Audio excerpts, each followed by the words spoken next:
2 Raja-Raja 5 ayat 1-27. Naaman, panglima Raja Aram, adalah seorang terpandang di hadapan tuannya dan sangat disayangi, sebab oleh dia Tuhan telah memberikan kemenangan kepada orang Aram. Tetapi orang itu seorang pahlawan tentara sakit kusta. Orang Aram pernah keluar bergombolan dan membawa tertawan seorang anak perempuan dari negeri Israel. Ia menjadi pelayan pada istri Naaman. Berkatalah gadis itu kepada nyonyanya, sekiranya tuanku menghadap nabi yang di Samaria itu, maka tentulah nabi itu akan menyembuhkan dia dari penyakitnya. Lalu pergilah Naaman memberitahukan kepada tuannya, katanya, beginilah dikatakan oleh gadis yang dari negeri Israel itu. Maka jawab Raja Aram, baik, pergilah dan aku akan mengirim surat kepada Raja Israel. Lalu pergilah Naaman dan membawa sebagai persembahan 10 talenta perak dan 6.000 shikal emas dan 10 potong pakaian. Ia menyampaikan surat itu kepada Raja Israel yang berbunyi, sesampainya surat ini kepadamu, maklumlah kiranya bahwa aku menyuruh kepadamu Naaman pegawaiku, supaya engkau menyembuhkan dia dari penyakit kustanya. Segera sesudah Raja Israel membaca surat itu, dikoyakkannya lah pakaiannya serta berkata, Allahkah aku ini yang dapat mematikan dan menghidupkan, sehingga orang ini mengirim pesan kepadaku supaya kusembuhkan seorang dari penyakit kustanya. Tetapi sesungguhnya perhatikanlah dan lihatlah, ia mencari gara-gara terhadap aku. Segera sesudah didengar Elisa, abdi Allah itu, bahwa Raja Israel mengoyakkan pakaiannya, dikirimnyalah pesan kepada Raja bunyinya, mengapa engkau mengoyakkan pakaianmu? Biarlah ia datang kepadaku, supaya ia tahu bahwa ada seorang nabi di Israel. Kemudian datanglah Naaman dengan kudanya dan keretanya, lalu berhenti di depan pintu rumah Elisa. Elisa menyuruh seorang suruhan kepadanya mengatakan, pergilah mandi 7 kali dalam sungai Yordan, maka tubuhmu akan pulih kembali sehingga engkau menjadi tahir. Tetapi pergilah Naaman dengan gusar sambil berkata, aku sangka bahwa setidak-tidaknya ia datang keluar dan berdiri memanggil nama Tuhan Allahnya, lalu menggerak-gerakkan tangannya di atas tempat penyakit itu, dan dengan demikian menyembuhkan penyakit kustaku. Bukankah Abana dan Parpar, sungai Damsyik, lebih baik dari segala sungai di Israel? Bukankah aku dapat mandi di sana dan menjadi tahir? Kemudian berpanggillah ia dan pergi dengan panas hati. Tetapi pegawai-pegawainya datang mendekat serta berkata kepadanya, Bapak, seandainya nabi itu menyuruh perkara yang sukar kepadamu, bukankah Bapak akan melakukannya? Apalagi sekarang ia hanya berkata kepadamu, mandilah dan engkau akan menjadi tahir. Maka turunlah ia membenamkan dirinya 7 kali dalam sungai Yordan, sesuai dengan perkataan abdi Allah itu. Lalu pulihlah tubuhnya kembali seperti tubuh seorang anak dan ia menjadi tahir. Kemudian kembalilah ia dengan seluruh pasukannya kepada abdi Allah itu. Setelah sampai, tampillah ia ke depan Elisa dan berkata, sekarang aku tahu bahwa di seluruh bumi tidak ada Allah kecuali di Israel. Karena itu terimalah kiranya suatu pemberian dari hambamu ini. Tetapi Elisa menjawab, demi Tuhan yang hidup, yang di hadapannya aku menjadi pelayan, sesungguhnya aku tidak akan menerima apa-apa. Dan walaupun Naaman mendesaknya supaya menerima sesuatu, ia tetap menolak. Akhirnya berkatalah Naaman, jikalau demikian biarlah diberikan kepadamu, kepada hambamu ini tanah sebanyak muatan sepasang bagal, sebab hambamu ini tidak lagi akan mempersembahkan korban bakaran atau korban sembelihan kepada Allah lain, kecuali kepada Tuhan. Dan kiranya Tuhan mengampuni hambamu ini dalam perkara yang berikut, apabila tuanku masuk ke kuil Rimon untuk sujud menyembah di sana dan aku menjadi pengapitnya, sehingga aku harus ikut sujud menyembah dalam kuil Rimon itu. Kiranya Tuhan mengampuni hambamu ini dalam hal itu. Maka berkatalah Elisa kepadanya, pergilah dengan selamat. Setelah Naaman berjalan tidak berapa jauh daripadanya, berpikirlah Gehazi, bujang Elisa, abdi Allah, sesungguhnya tuanku terlalu menyegani Naaman, orang Aram ini, dengan tidak menerima persembahan yang dibawanya. Demi Tuhan yang hidup, sesungguhnya aku akan berlari mengejar dia dan akan menerima sesuatu daripadanya. Lalu Gehazi mengejar Naaman dari belakang.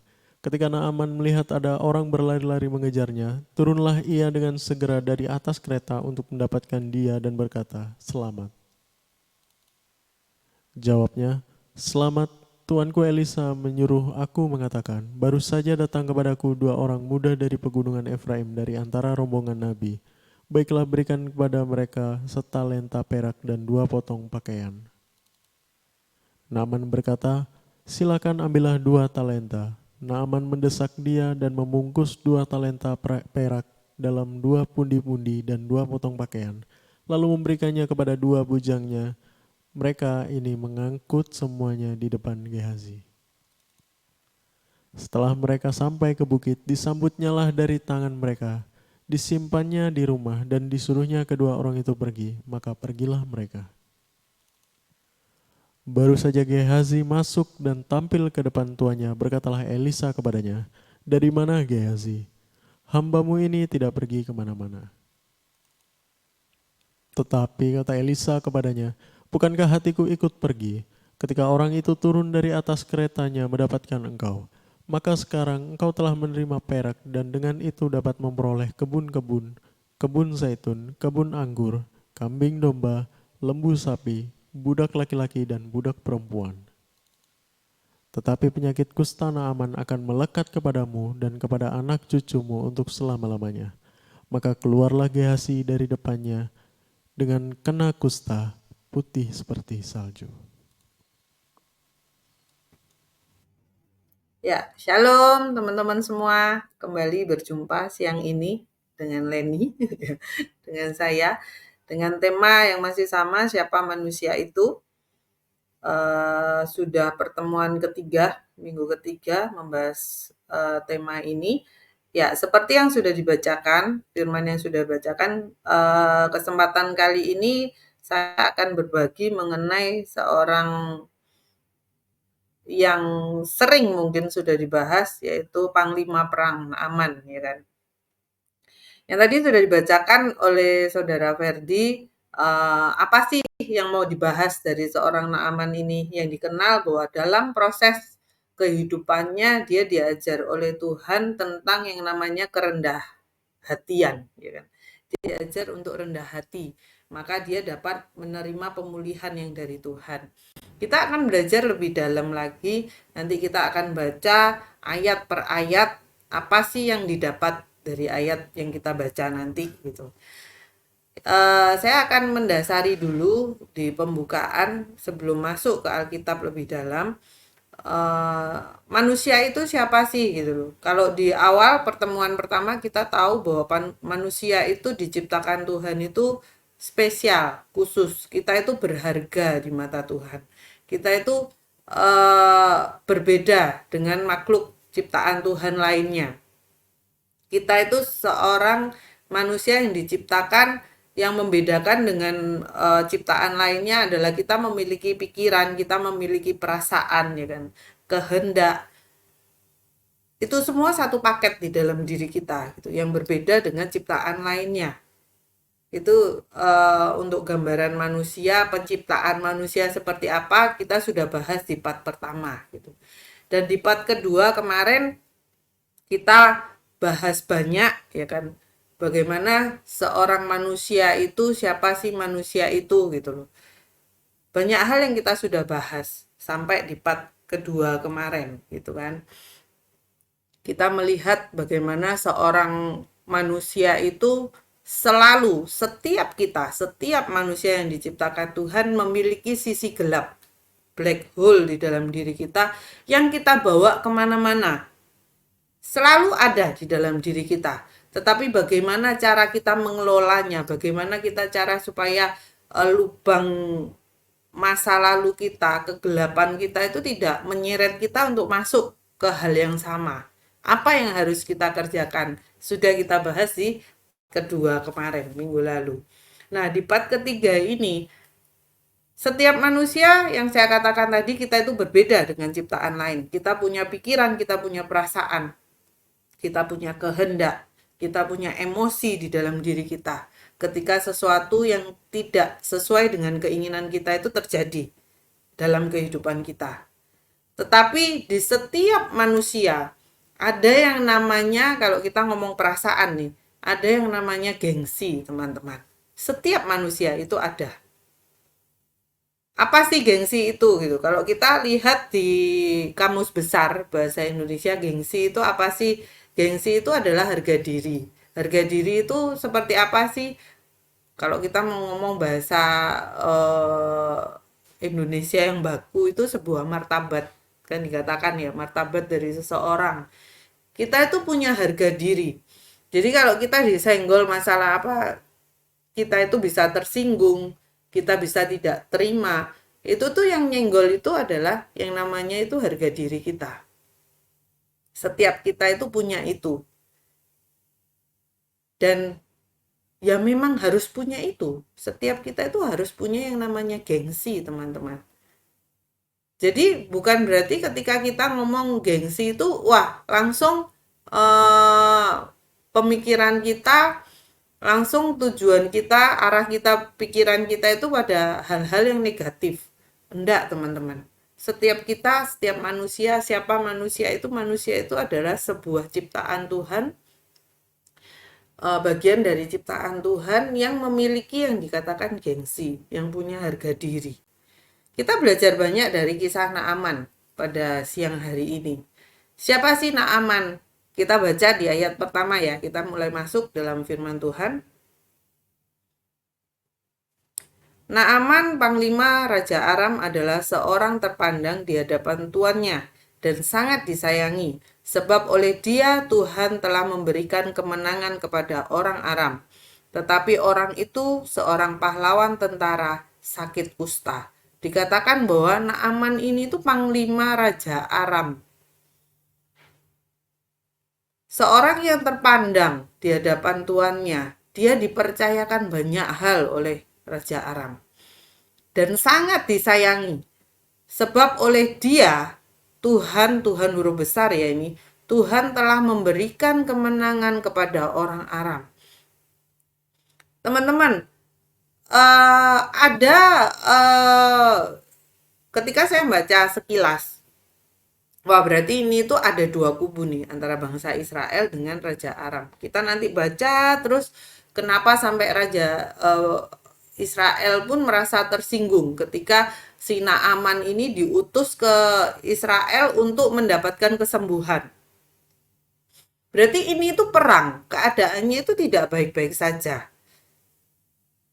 Tuhan yang disembah oleh Naaman berbeda dengan Tuhan yang ada di bangsa Israel. Tetapi di sini dijelaskan sesuatu yang bertolak belakang dan mungkin tidak dipahami oleh seorang Naaman saat itu. Di ayat pertama dikatakan bahwa sebab oleh dia Tuhan telah memberikan kemenangan.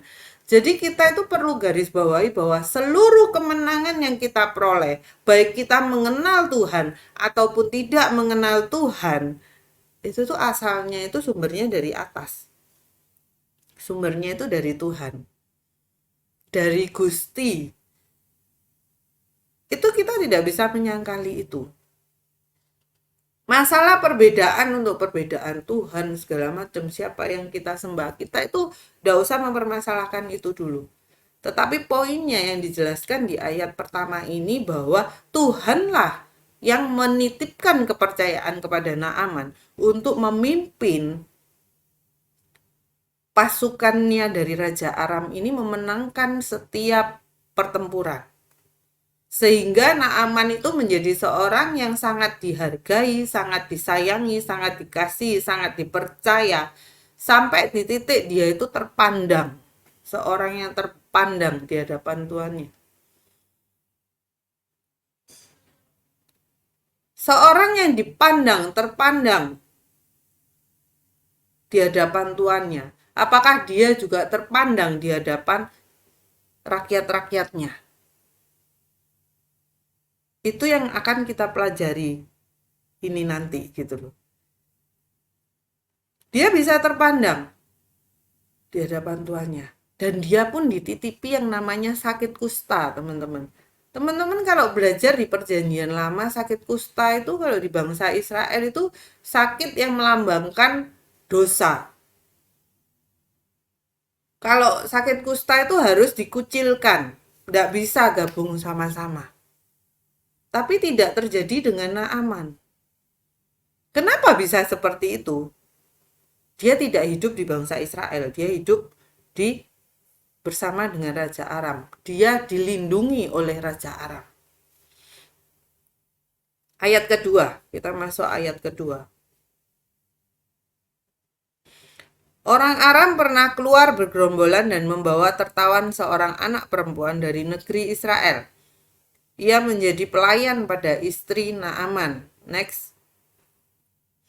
Jadi ini yang dari Israel, ya, gadis kecil ini dari Israel yang bahasanya gampangnya diculik untuk jadi budak, untuk jadi pelayan dari istri Naaman. Berkatalah gadis itu kepada nyonyanya, sekiranya tuanku menghadap nabi yang di Samaria itu, maka tentulah nabi itu akan menyembuhkan dia dari penyakitnya. Next. Lalu pergilah Naaman memberitahukan kepada tuannya, katanya, begini-beginilah dikatakan oleh gadis yang dari negeri Israel itu. Maka jawab Raja Aram, baik, pergilah dan aku akan mengirim surat kepada Raja Israel. Lalu pergilah Naaman dan membawa sebagai persembahan 10 talenta perak dan 6.000 sikal emas dan 10 potong pakaian. Ia menyampaikan surat itu kepada Raja Israel yang berbunyi, sesampainya surat ini kepadamu, maklumlah kiranya bahwa aku menyuruh kepadamu Naaman pegawaiku, supaya engkau menyembuhkan dia dari penyakit kustanya. Sampai sini dulu kita baca. Kenapa bagi seorang panglima yang terpandang, saat itu dikatakan terpandang, dia bisa dengan gampangnya mendengarkan yang namanya masukan dari seorang gadis kecil. Seorang gadis dikatakan yang diambil dari bangsa Israel. Bukankah mereka ini bermusuhan? Bukankah kalau kita lihat di ayat-ayat terakhir dikatakan bahwa Naaman ketika disuruh masuk ke sungai, membenamkan diri, mandi di sungai Yordan, dia ini keberatan. Di tempatku, di Aram itu lebih banyak sungai yang bersih, lebih banyak sungai yang kalau aku nyemplung di sana itu enggak pakai mikir gitu loh. Tetapi kenapa harus di sungainya Israel? Orang yang demikian kalau bisa dikatakan sombong, demikian hebatnya ya kan. Demikian dipercayanya, dia dapat menggunakan segala kekuasaannya. Tetapi satu hal, dia tidak bisa ngapa-ngapain dengan penyakit kusta ini yang dititipkan dalam dirinya. Teman-teman, saat membaca firman ini saya terus mencari itu pembanding sebenarnya antara firman ini, wah di apa terjemahannya kan macam-macam ya kalau Alkitab. Terus satu, saya dapatnya malah di mana? Di Superbook. Teman-teman tahu ya Superbook, cerita Alkitab yang untuk anak-anak itu loh. Itu kan bentuknya lucu, bisa dibentuk kayak drama gitu ya kan. Wah, gini gitu. Ceritanya asik, di sana mendengarkan itu asik. Dan di situ diceritakan bahwa bagaimana seorang Naaman ini bisa langsung percaya dan langsung mengiyakan kata-kata si gadis ini gitu loh. Kalau kita membayangkan seorang yang gagah perkasa ya kan, yang kejam, wah dia ini pasti enggak punya hati. Kalau kita membaca di poin 2 Raja-Raja 5, 1 sampai 27 di terjemahan baru ini. Tetapi ketika saya mendengarkan di Superbook itu asik gitu loh mendengarkan itu gitu. Membungkusnya ternyata seorang Naaman itu bukan seseorang yang wah otoriter, wah seorang yang keras, yang nggak bisa ditawar. Itu tuh nggak.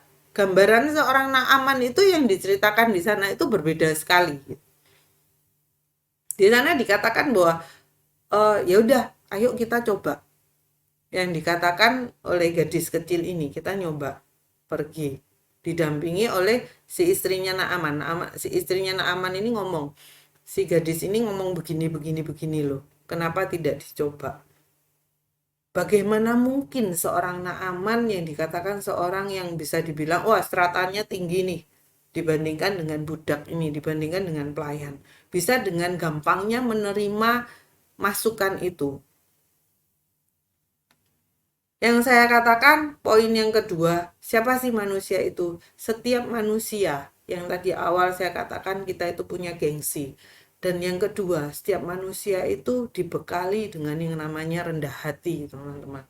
Setiap kita masing-masing, setiap kita itu ada bekal itu, ada bibit rendah hati, bibit gengsi yang akan dibawanya itu ke arah gengsi yang rendah hati atau gengsi yang tinggi hati itu ada semua di dalam diri kita. Itu pula yang dapat kita pelajari dari seorang Naaman pada siang hari ini.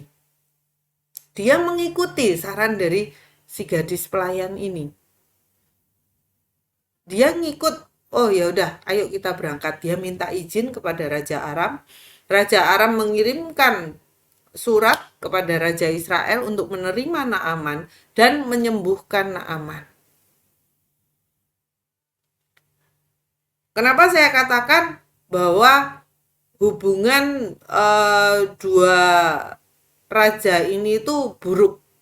Karena raja si Israel ini kan dikalahkan oleh Naaman. Kita lanjut next ayat selanjutnya, kita lihat bagaimana respon dari Raja Israel.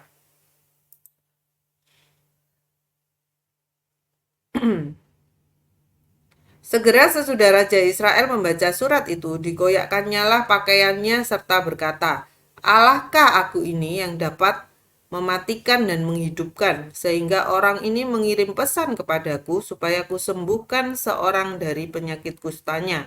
Tetapi sesungguhnya perhatikanlah dan lihatlah, ia mencari gara-gara terhadap aku. Next.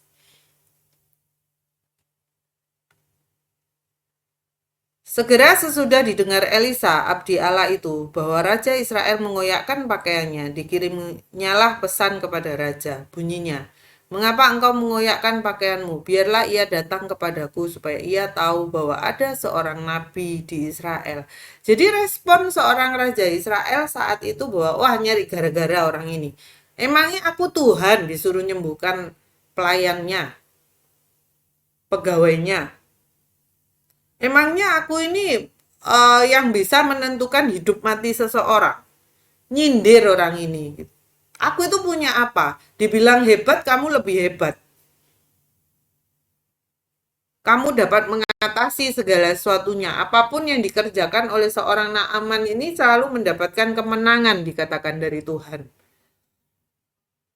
Datang ke Raja Israel seperti itu. Raja Israel responnya langsung seperti itu. Dan akhirnya ditenangkan oleh seorang Elisa kan. Loh ya suruh datang aja. Supaya dia tahu bahwa ada seorang nabi di Israel yang dapat menyembuhkan Naaman. Jadi maksud Tuhan ini apa sih? Dari kejadian Naaman. Jadi maksud Tuhan ini dari setiap kejadian manusia. Setiap peristiwa dalam kehidupan kita ini itu untuk apa sih? Jawabannya cuma satu, teman-teman. Membentuk rendah hati kita, rendah hatikah kita menyikapi segala hal yang datang dalam kehidupan kita. Jangan bilang orang rendah hati itu orang yang terlihat rendah hati, kalem, ya kan. Kalau ngomong sopan, berarti dalamnya itu rendah hati. Belum tentu, teman-teman. Belum belum menjadi, tidak bisa menjadi patokan seorang yang kasar ngomongnya, perilakunya yang barbar, ya kan, perilakunya yang semaunya dia. Berarti dia itu tidak memiliki rendah hati, tidak juga bisa dipatok seperti itu. Karena rendah hati itu sifatnya itu dari dalam diri seseorang. Dan setiap kita itu punya itu. Yang namanya rendah hati. Yang namanya tadi saya katakan gengsi. Harga diri. Itu ada di dalam diri kita. Nah, kita munculkan itu semua itu di saat seperti apa, bagaimana kita meresponi segala sesuatu itu akan terlihat jelas. Next, kita bahas kembali.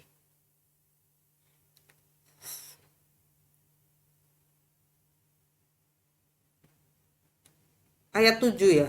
Ayat 7 dulu, Fer.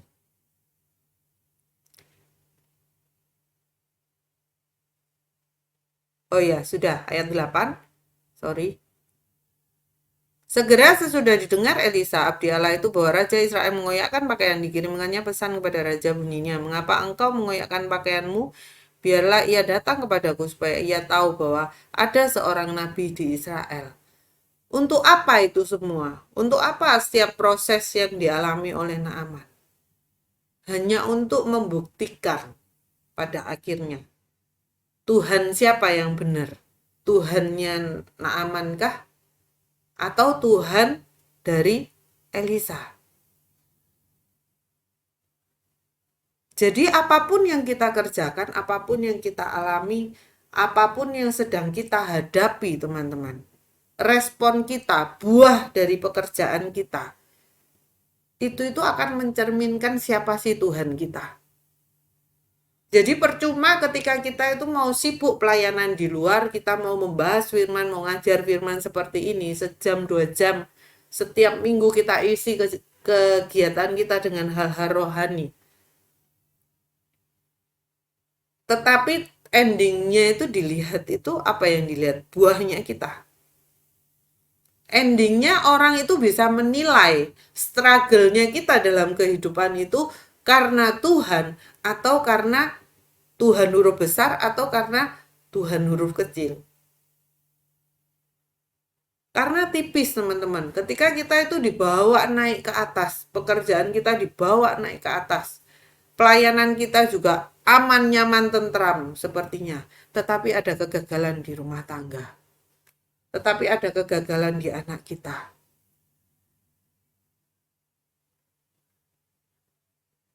Itu kayak menggugurkan setiap keberhasilan kita. Kita itu umpamanya ada 10 poin dalam kehidupan kita yang menjadi penilaian. Makanya kita ujian nih, ada 10 mata pelajaran. Kita menang di pekerjaan, kita menang di pelayanan. Kita menang di hubungan suami istri.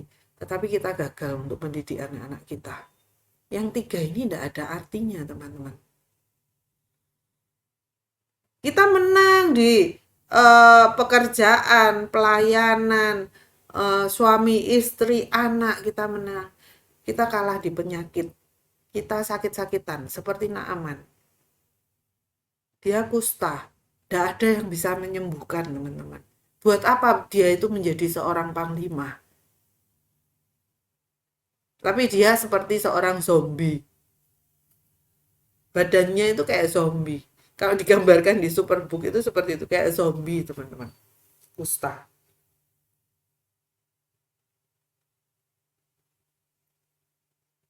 Ada hal yang memang bisa dibeli oleh uang, teman-teman.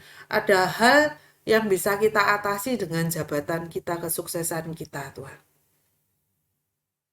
Tetapi banyak sekali hal yang harus kita buka dalam pikiran kita.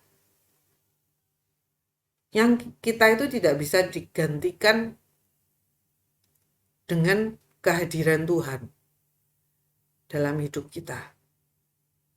Jadi ketika Tuhan itu hadir dalam kehidupan kita, semua permasalahan itu beres. segala sesuatunya itu aman. Kalau Tuhan itu ada dalam kehidupan kita.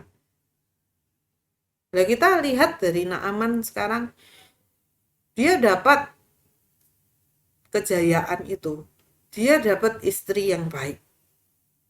Dia dapat pelayan yang dapat memberikan masukan-masukan yang luar biasa. Dia rendah hati, ya rendah hati. Tetapi di kisah ini yang mau diluruskan adalah Tuhan mana yang kamu sembah, Tuhan mana yang kamu ikuti. Itu menjadi permasalahan yang besar.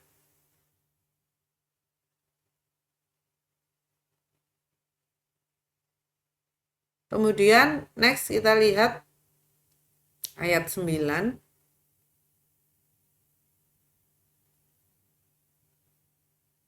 Kemudian datanglah Naaman dengan kudanya dan keretanya, lalu berhenti di depan pintu rumah Elisa. Harapannya si Naaman apa nih gitu? Aku datang ke nabi ini, Nabi Elisa. Aku seorang panglima dengan semua title yang aku punya, semua jabatan yang aku miliki, semua ketenaran yang aku miliki, keberhasilan yang aku punya. Wah, pasti aku ketemu langsung dengan Elisa.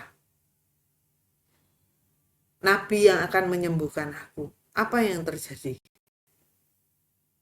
Pengen dihormati kan? Tetapi apa yang terjadi? Ayat 10 dikatakan, Elisa menyuruh seorang suruhan kepadanya mengatakan, pergilah mandi 7 kali dalam sungai Yordan, maka tubuhmu akan pulih kembali sehingga engkau menjadi tahir. Loh, lah kok bukan Elisanya sendiri yang datang menghadap saya, menghadap aku? Kenapa pakai nyuruh suruhannya Elisa? Tersinggung dia, kena di harga dirinya. Yang saya katakan bahwa harga diri, gengsi, itu tuh mau kita larikan kemana teman-teman? Itu penting. Si Naaman ini responnya, wah dia mengukur dirinya terlalu tinggi nih. Kalau aku sudah berhasil, berarti semua orang pasti menghormati aku, semua orang pasti nurut sama perintahku. Apapun yang aku minta, pasti dikasih, pasti dituruti. Tetapi di kisah ini dikatakan bahwa tidak seperti itu. Ketika kamu datang, Naaman datang, maksudnya mau ketemu Elisa, tetapi yang disuruh menemui itu adalah suruhannya Elisa. Suruhannya Elisa ini memerintahkan, ya kan? Bahasanya kan gitu. Memerintahkan kepada Naaman, pergilah mandi 7 kali dalam sungai Yordan. Maka tubuhmu akan pulih kembali sehingga engkau menjadi tahir. 11. Tetapi pergilah Naaman dengan gusar sambil berkata, aku sangka bahwa setidak-tidaknya ia datang keluar dan berdiri memanggil nama Tuhan, Allahnya, lalu menggerak-gerakkan tangannya di atas tempat penyakit itu, dan dengan demikian menyembuhkan penyakit kustaku. Banyak sekali, banyak peristiwa dalam kehidupan kita ketika kita itu butuh ditolong sama Tuhan, kita itu butuh bantuan dari siapapun. Kita datang itu dengan cara kita, metode kita, pemikiran kita sendiri, teman-teman. Jadi intinya kita datang itu bukan mencari jawaban dan mau merendahkan hati. Apapun yang terjadi di depan, apapun bentuk bantuan yang datang kepada kita, aku mau menerima itu dengan rendah hati dan aku mau ngikuti jalan itu. Benar ya teman-teman? Seringkali kita datang ke Tuhan, kita merengek sama Tuhan, minta Tuhan tolongi aku Tuhan. Tetapi kita itu pakai cara kita sendiri. Oh ini jawaban dari Tuhan kok. Seakan-akan semua dipermudah nih. Karena kita tidak sabar untuk nunggu jawaban sesungguhnya dari Tuhan itu apa.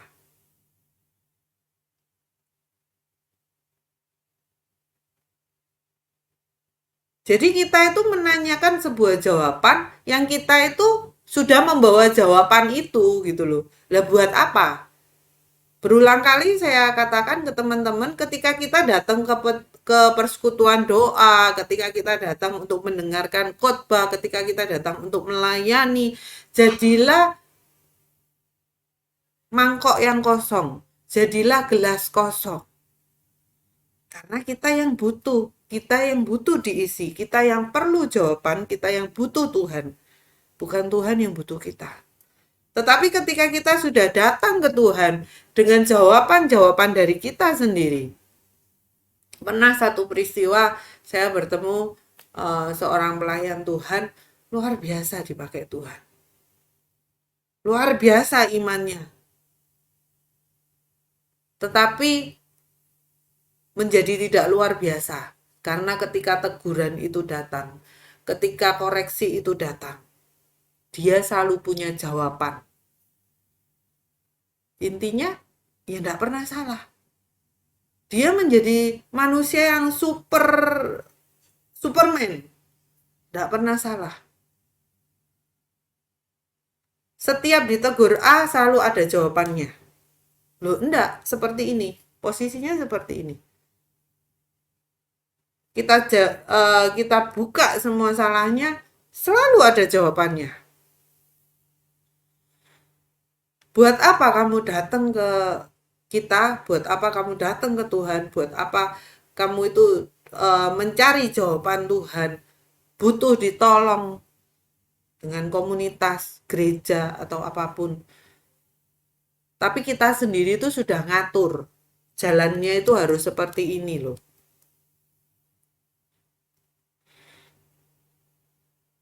Itu yang dialami oleh Naaman.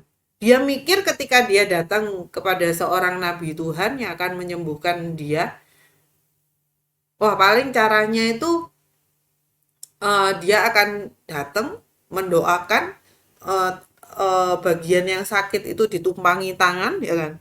Oh tiba-tiba akhir. Kenapa kita itu tidak boleh terjebak dengan yang namanya rutinitas, teman-teman, ketika kita itu datang ke Tuhan? Kenapa kita itu tidak boleh terjebak dengan yang namanya liturgi? Liturgi itu diperlukan. Tetapi kita itu tidak bisa menjadikan sesuatu yang baku harus seperti itu. Nah kalau Tuhan ngomong enggak, bisa enggak kamu ngikuti? Bisa enggak kamu ngerubah?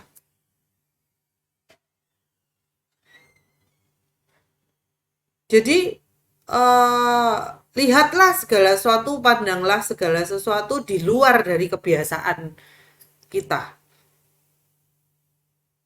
Tuhan kerjanya A, B, C, D, E yang kita tahu.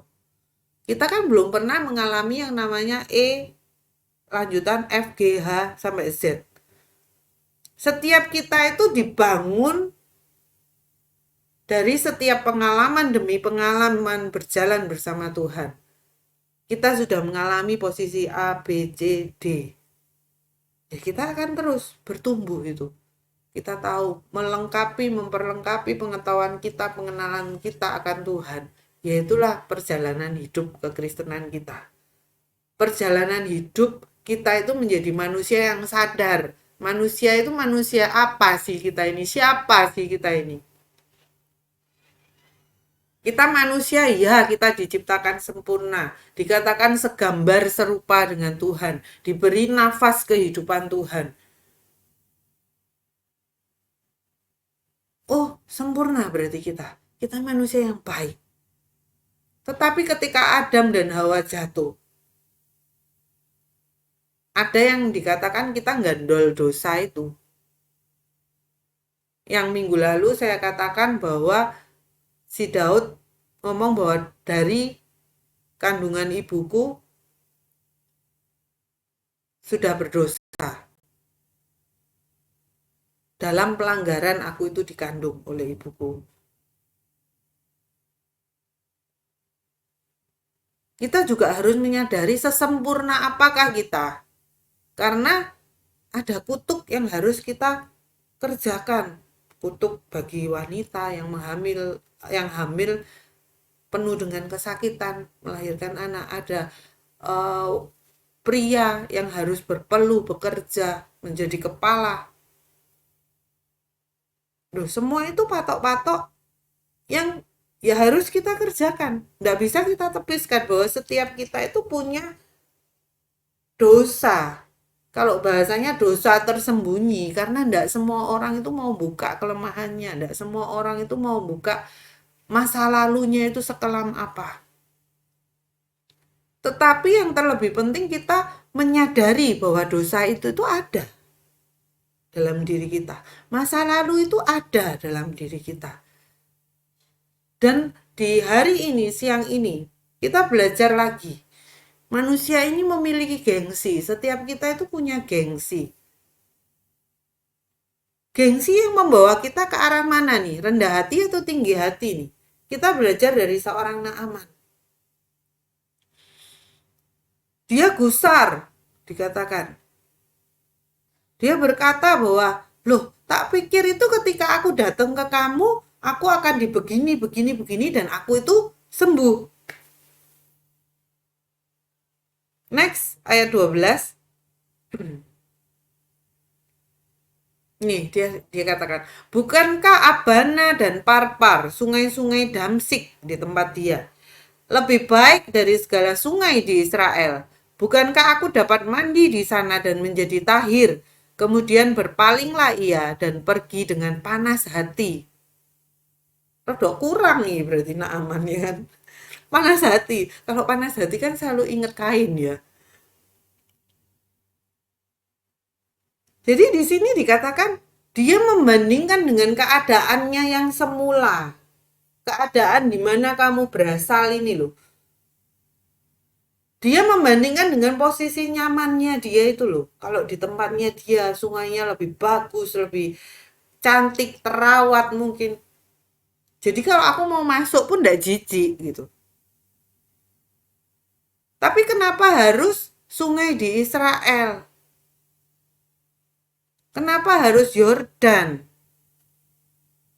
Kayak enggak ada sungai ya di tempatku.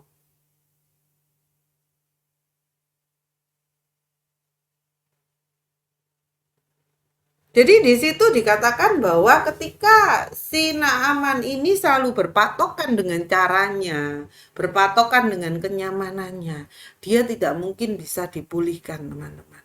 Ingat, teman-teman, yang namanya pemulihan, yang namanya perubahan di dalam hidup kita, di dalam diri kita. Tanpa kita itu keluar dari kenyamanan kita, zona aman kita, mustahil kita itu dapat menjadi pribadi yang baru. Mustahil bagi kita itu dapat mendapatkan yang namanya pemulihan, perubahan. Itu tuh sesuatu yang mustahil bisa terjadi. Jadi ingat, ketika Naaman ini tetap berpaku bahwa oh, itu semua mujizat itu dapat terjadi di tempatku. Sesuatu yang membuat dia nyaman, sesuatu yang membuat dia aman. Teman-teman, susah loh buat seseorang itu yang punya bahasanya kalau kusta itu kita ngomong aib. Malu enggak sih? Dia itu tersohor, terkenal sebagai panglima yang sukses luar biasa. Tetapi ada penyakit kulit. Anggap aja lah panuan kita itu. Sekujur badan kita itu panuan. Malu enggak kamu? Harus pergi ke bangsa lain. Harus pergi bertamu ke musuh kita mungkin. Musuh dalam arti seseorang yang bersaing sama kita. Seseorang yang mungkin menganggap kita itu tidak ada apa-apanya. Susah enggak? Malu dan susah teman-teman. Tapi ini yang terjadi pada Naaman. Bagaimana prosesnya yang namanya gengsi dia ini ditaruh ke hal yang benar. Gengsi dia ini dipaksa, terpaksa ya kan, dialirkan ke arah yang benar. Yang saya katakan di awal bahwa masing-masing setiap kita dibekali yang namanya rendah hati, Tuhan menciptakan kita manusia itu semuanya itu baik adanya. Jadi semua benih baik-baik itu ada dalam diri kita. Yang namanya rendah hati ini tuh ada di dalam setiap diri kita. Next kita lanjut. 13. Ketika si Naaman ini sudah panas hati, dia gusar, kenapa harus seruat ini ya gitu. Kamu kan tinggal doa datang sama aku, jamah aku ya kan, topang tangan ya kan, tumpang tangan, selesai semua. Kenapa seruat ini? Kemudian ayat 13 katakan, tetapi pegawai-pegawainya datang mendekat serta berkata kepadanya, bagaimana luar biasanya seorang Naaman ini dikelilingi orang-orang di sekelilingnya ini. Bapak, seandainya Nabi itu menyuruh perkara yang sukar kepadamu, bukankah Bapak akan melakukannya? Kamu disuruh suatu yang susah, pasti kamu lakukan untuk kesembuhanmu. Apalagi sekarang, ia hanya berkata kepadamu, mandilah dan engkau akan menjadi tahir. Apa susahnya?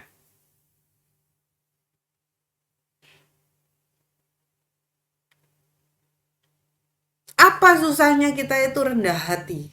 Apa susahnya kita itu ngelendeh bahasanya orang Jawa?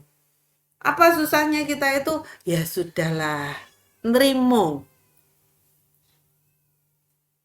Yang menjadi susah itu karena apa? Kita memandang diri kita itu terlalu tinggi, teman-teman. Yang tadi awal saya katakan. Ketika Naaman datang ke Elisa, dia berharap karena dengan semua keberhasilan, kesuksesannya dia, tidak ada satu orang pun yang tidak mengenal dia.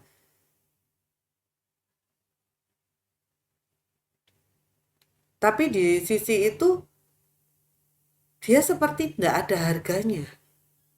Karena apa? Ya karena kita menaruh harga kita itu terlalu tinggi. Maksudnya jangan GR deh gitu. Tuhan itu tidak butuh kita kok, kita yang butuh Tuhan. Tetapi saat kita sudah berjaya, saat kita sudah berhasil, segala sesuatunya aman, nyaman, kita merasa bahwa pelayanan ini tuh butuh aku. Pelayanan ini tuh butuh duitku. Pelayanan ini tuh kalau ndak ada aku itu ndak bisa melakukan apapun. Ketika kita tuh sudah menganggap diri kita itu terlalu tinggi, teman-teman. Kita itu tidak bisa menangkap hal-hal sederhana yang Tuhan taruh dalam kehidupan kita. Yang justru dari hal-hal yang sederhana ini, itu tuh menyelamatkan kita. Kalau kita mengikuti grup WhatsApp dari Smart People, jadi sedikit promosi, teman-teman yang mau join grup bisa chat admin aja gitu, atau di akhir akhir akhir live streaming ini tuh akan ditampilkan barcode-nya. Di situ akan banyak sekali firman, akan banyak sekali sharing-sharing yang menguatkan kita, yang membuka banyak hal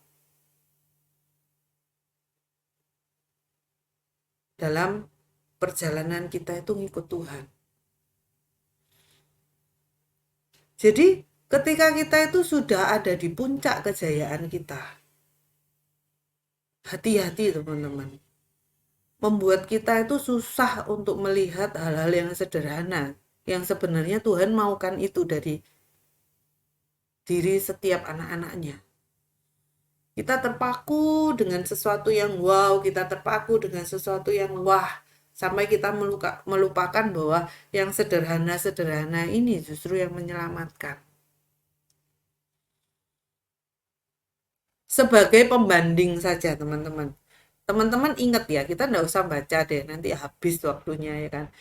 Di Yohanes 9, di Yohanes 9 ayat 1 sampai 11 nanti teman-teman buka sendiri. Di situ diceritakan bahwa ada seorang eh, orang yang buta.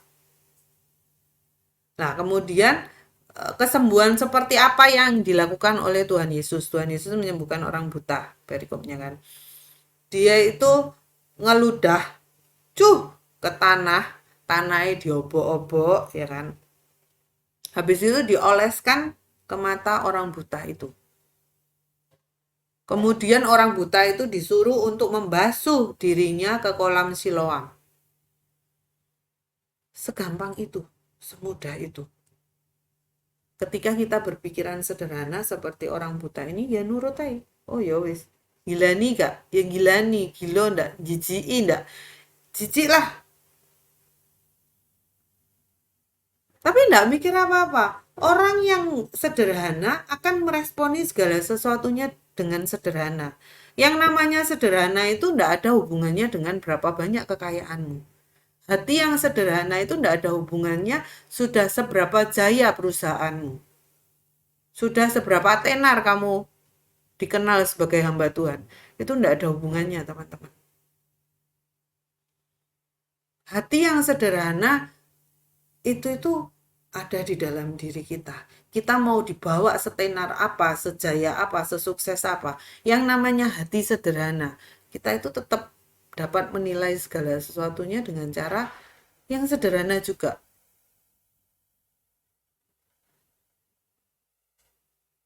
Jadi mau sekaya, sejaya, sesukses apapun kita, tetap milikilah hati yang sederhana, cara pandang yang sederhana itu jangan pernah kita tinggalkan itu.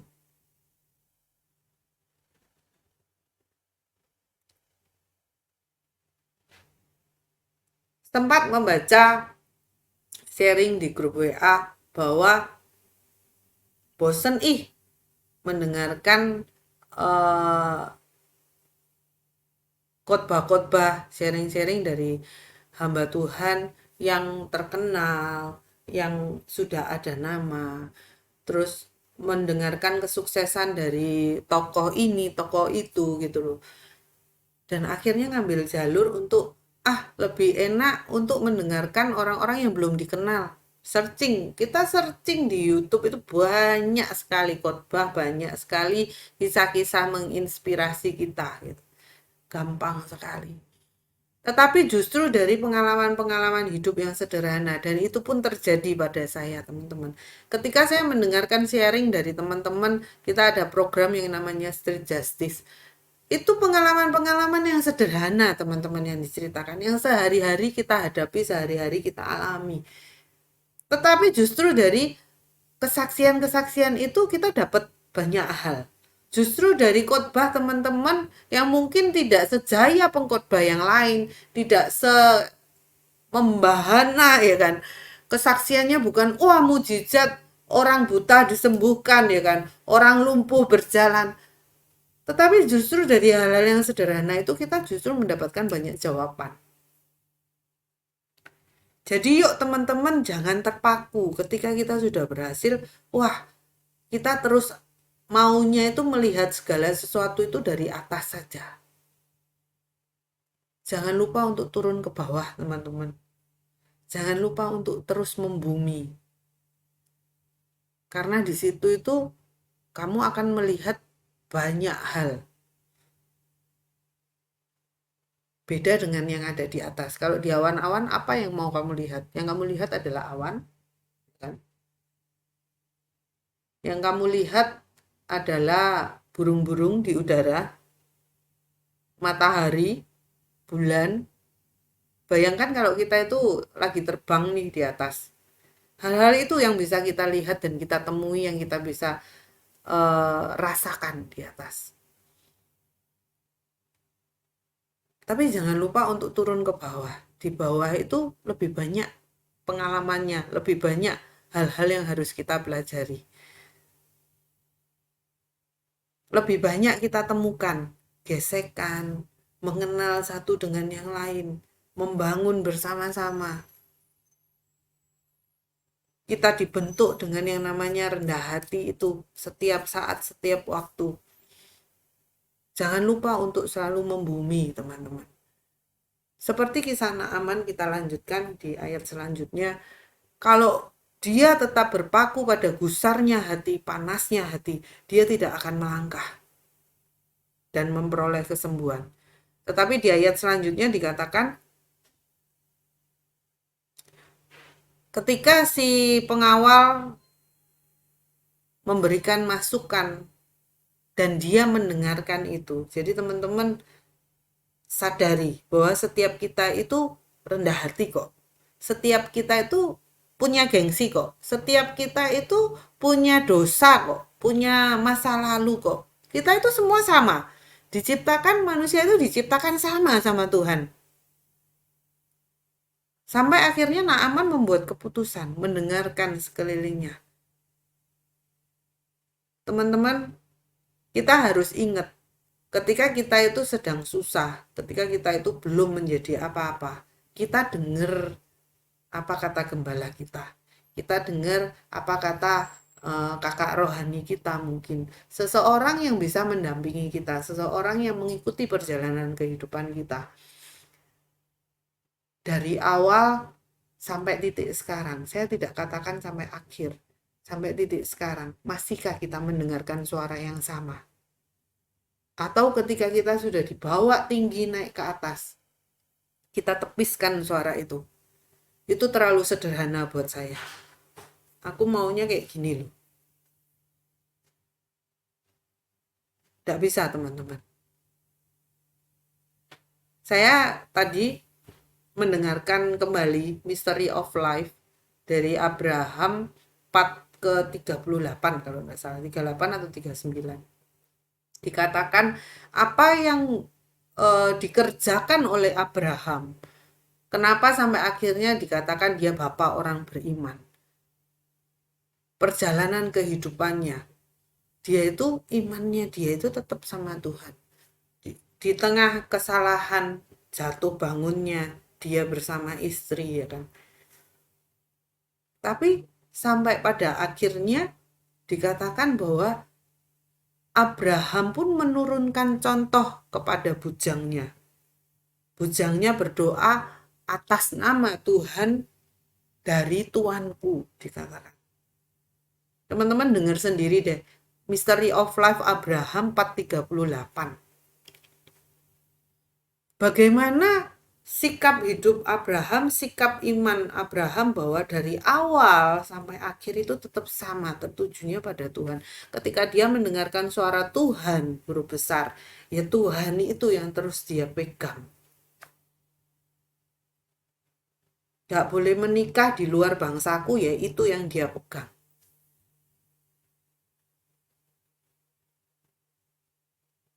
Bagaimana dengan diri kita saat ini, teman-teman? Menjadi koreksi perenungan buat kita siang hari ini. Apakah kita tetap mendengarkan suara itu, masukan itu, yang dari awal perjalanan hidup kita itu menyelamatkan kita? Atau hati kita itu sudah condong ke yang lain?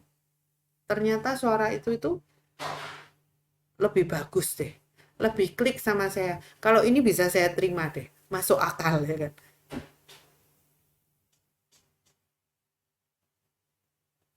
Dan Naaman memilih untuk mendengarkan. Yang awal dia mendengarkan gadis dari Israel yang menjadi pelayan istrinya. Dan dia lanjutkan dengan mendengarkan dari orang-orang sederhana, panglima dari pengawal-pengawalnya. Maka dia turunlah dia, di ayat 14 dikatakan, maka turunlah ia membenamkan dirinya 7 kali dalam sungai Yordan, sesuai dengan perkataan abdi Allah itu.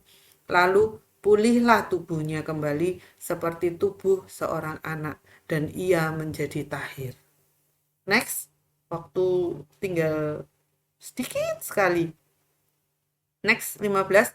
Kemudian kembalilah ia dengan seluruh pasukannya kepada abdi Allah itu. Setelah sampai, tampillah ia ke depan Elisa dan berkata, sekarang aku tahu bahwa di seluruh bumi tidak ada Allah kecuali di Israel. Karena itu terimalah kiranya suatu pemberian dari hambamu ini. Jadi dikatakan, diceritakan, ini masih panjang nih ceritanya gitu. Kalau mau dikupas habis waktunya, ini pun sudah habis.